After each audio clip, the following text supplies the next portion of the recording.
वह पढ़ता है। हम इस वाक्य का संस्कृत बनाएंगे और संस्कृत बनाने से पहले हमें बहुत थोड़े से बातों का ध्यान रखना है।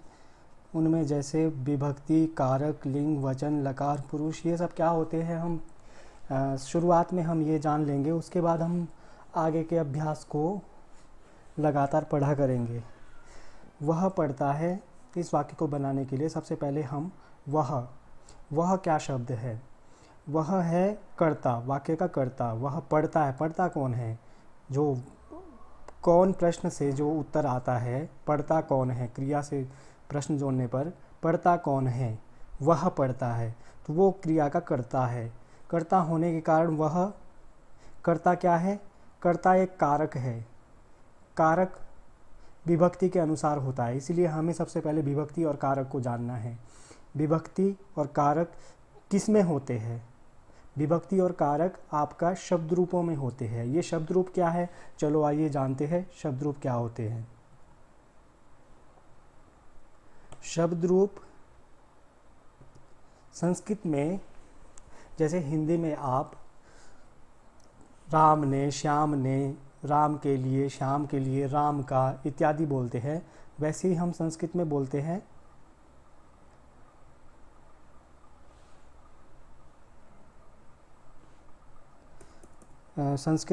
हैं उन्हें शब्द रूपों में व्याख्यायित करते हैं। शब्द रूप उसे कहते हैं। जैसे हमारा वाक्य था वह पढ़ता है, तो ये देखिए रामः रामौ रामः, ये जो है शब्द रूप है हमारा, शब्द रूप संग्रह। राम शब्द अकारांत पुल्लिंग, ये हमारा सारा का सारा क्या है? शब्द रूप है। रामः रामौ रामः, रामम रामौ रामान, रामेण रामाभ्याम रामै, रामाय रामाभ्याम रामेभ्यः, रामात् रामाभ्याम रामेभ्यः, रामस्य रामयोः रामाणाम, रामे रामयोः रामेषु, हे राम हे रामो हे रामा।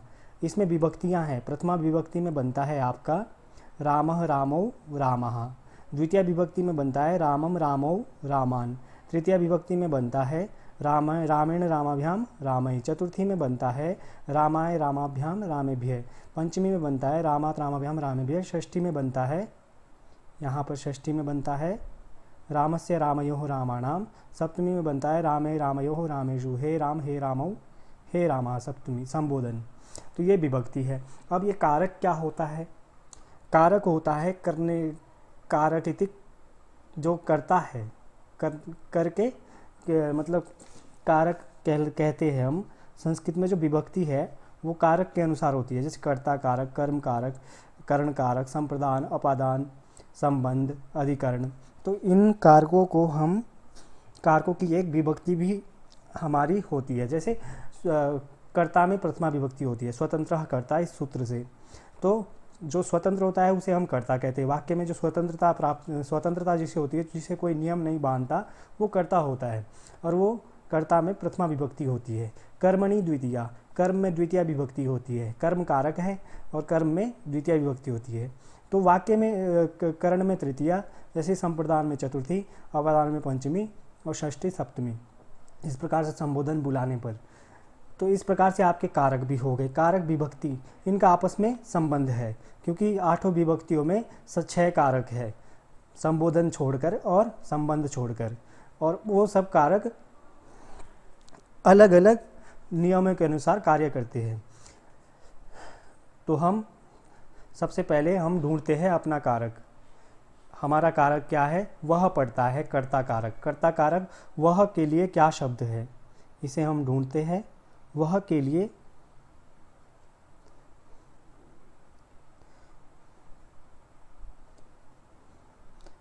तत् शब्द है। तत् शब्द, तत् मतलब वह। ये देखिए यहाँ पे तत्, वह पुल्लिंग, ठीक है, ये आपका शब्द है। तत् शब्द पुल्लिंग, सह ताउते तम तौतान तेन ताभ्याम ते तस्मै ताभ्याम तेभ्य तस्मात् ताभ्याम तेभ्य तस्य तयोः तेषां तस्मिन् तयोः तेषु। ये है पुल्लिंग में हमें वह पढ़ता है, पढ़ता है से हमें पता चल रहा है कि ये वाक्य पुल्लिंग का है। वह जो है वह कोई लड़का है, बालक है या विद्यार्थी है, अध्यापक है, कोई भी हो सकता है, वह पढ़ता है, तो वह जो है पुल्लिंग है। और ये तत् शब्द वह पुल्लिंग, देखो अकारांत शब्द है। सह तौ ते, हमें पता है कि हमें कर्ता में प्रथमा विभक्ति होती है, जैसे मैंने बताया था, तो प्रथमा विभक्ति में सह तौ ते ये बनते हैं तीनों। अब हमें दूसरी ज़रूरत है, वो है हमारा वचन क्या होगा। वचन क्या होगा, पढ़ता है, सह तौ ते। देखिए सह एक वचन है, तौ द्विवचन है, ते बहुवचन है। सह का अर्थ होता है वह, तौ का अर्थ होता है वे दोनों, ते का अर्थ होता है वे सब, क्योंकि द्विवचन तौ दो, वे दोनों, ते बहुवचन है तो वे सब। सह तो हमें किसकी आवश्यकता है, एक वचन, द्विवचन या बहुवचन की?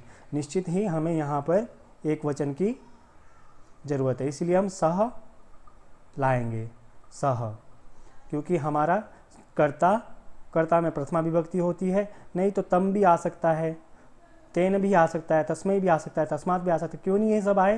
क्योंकि हमें कर्ता की आवश्यकता है। यहाँ पर हमारे को कर्म, कर्ण, संप्रदान, अपादान की आवश्यकता नहीं है, इसलिए हम लाएंगे सबसे पहले सह। तो हम सह को ले आए,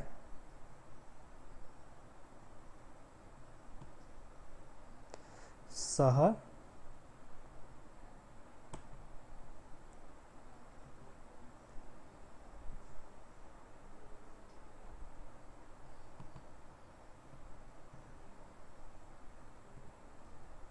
सह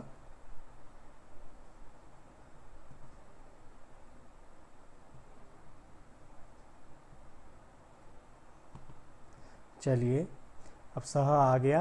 अब पढ़ता है, पढ़ता है के लिए हमें क्या देखना पड़ेगा? पढ़ता के लिए देखना पड़ेगा हमें, एक होता है क्रिया, क्रिया जिसे हम संस्कृत में धातु बोलते हैं, इंग्लिश में वर्ब बोलते हैं। वो क्रिया है पठ, पठ मतलब पढ़ना। उसको हम उसके लकार चलते हैं, लकार, पठ के क्या चलते हैं? लकार चलते हैं। 10 लकार होते हैं, लेकिन मुख्यतः हम 5 का प्रयोग करते हैं, और हम उन लकारों को अभी ढूंढने जाएंगे। और लकार के अनुसार क्या होता है? पुरुष होता है, कर्ता के अनुसार ही लकार होते हैं। जैसे यहाँ पे सह है, और अब हम लाएंगे, किसको लाएंगे? कर्ता के अनुसार क्रिया होती है, क्रिया का पुरुष होता है और वचन होता है। जैसा कर्ता होता है उसके अनुसार पुरुष और वचन होता है। तो लकार सबसे पहले हम पढ़ता है, पठ धातु को देखेंगे, वहीं हमें पुरुष और वचन भी मिल जाएंगे। तो आइए हम चलते हैं।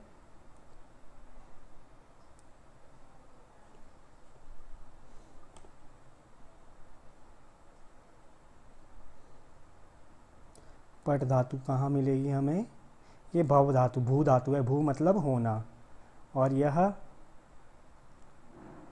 हमारी भवादिगण की धातु है, भवति भवता भवन्ति। इसके बाद हसति हसता हसन्ति, रक्षति रक्षता रक्षन्ति, पचति पचता पचन्ति। ये आया आपका गच्छति गच्छता गच्छन्ति, सीदति सीदता सीदन्ति, पिबति पिबता पिबन्ति, सेवते सेवते सेवन्ते। मुझे लगता है यहाँ पर पट धातु नहीं है। हम आपको यहाँ पर हसती हसता हसंती से सिखाते हैं। जैसे यहाँ ये है पठती, पठ पढ़ना, तो यहाँ पर पट धातु है। सबसे पहले आपको लकार ढूंढना है, लकार। अब देखिए वर्तमान काले लट, वर्तमाने लट, यह सूत्र है, नियम कहता है कि वर्तमान काल में धातु से लट लकार होता है। तो हमने लट लकार लाए। लट लकार में क्या बनता है धातु को? पढ़ती पढ़ता पठंती, पठसी पढ़ता पढ़ता, पठामी पठाव पठामा, ये बनता है। प्रथम पुरुष में पठति पठतः पठन्ति, मध्यम पुरुष में पठसि पठतः पठतः, उत्तम पुरुष में पठामि पठावः पठामः। तो हम यहाँ पर लकार ले आए लट, क्योंकि वर्तमान काल का हमारा वाक्य है। तो वर्तमान काल में सबसे पहले हमने लकार को देखा कि कौन सा लकार आएगा। हमने लकार देखा तो लकार से पता चला यहाँ लट लकार की आवश्यकता है, क्योंकि पठति का अर्थ होता है पढ़ता है, पढ़ता का अर्थ होता है वे दोनों पढ़ते हैं, पठन्ति का अर्थ होता है वे सब पढ़ते हैं। चलिए अब पुरुष कौन सा होगा, प्रथम पुरुष, मध्यम पुरुष या उत्तम पुरुष। तो पुरुष में यहाँ पर में के साथ मध्यम पुरुष होता है, ये में के साथ मध्यम पुरुष होता है, और हम अहम के साथ में के साथ उत्तम पुरुष होता है, सॉरी, में के साथ उत्तम पुरुष, त्वम के साथ मध्यम पुरुष होता है, जैसे पठसी त्वम पठसी, में के साथ अहम पठामी। लेकिन बाकी सब के साथ कौन सा पुरुष होता है, बाकी सब के साथ होता है प्रथम पुरुष। प्रथम पुरुष, चलिए प्रथम पुरुष हो गया। तो प्रथम पुरुष होने के बाद हमने पुरुष भी देख लिया, पुरुष क्या होता है, तो पुरुष यही होता है, पुरुष धातु में धातु रूप में होता है और विभक्ति शब्द रूप में होती है। तो इस प्रकार से ये पुरुष प्रथम पुरुष आ गया।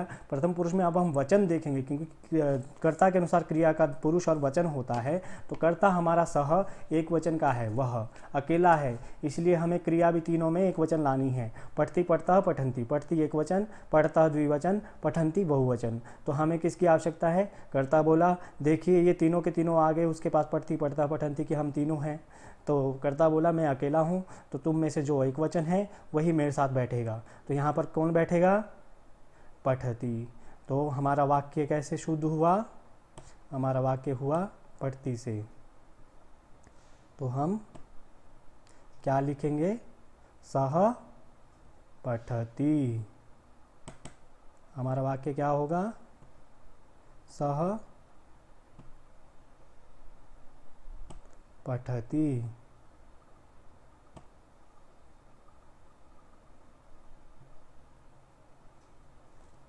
तो यहाँ पर हम सह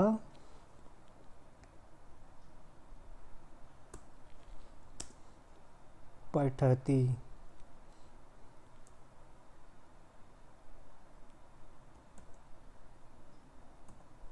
इस प्रकार से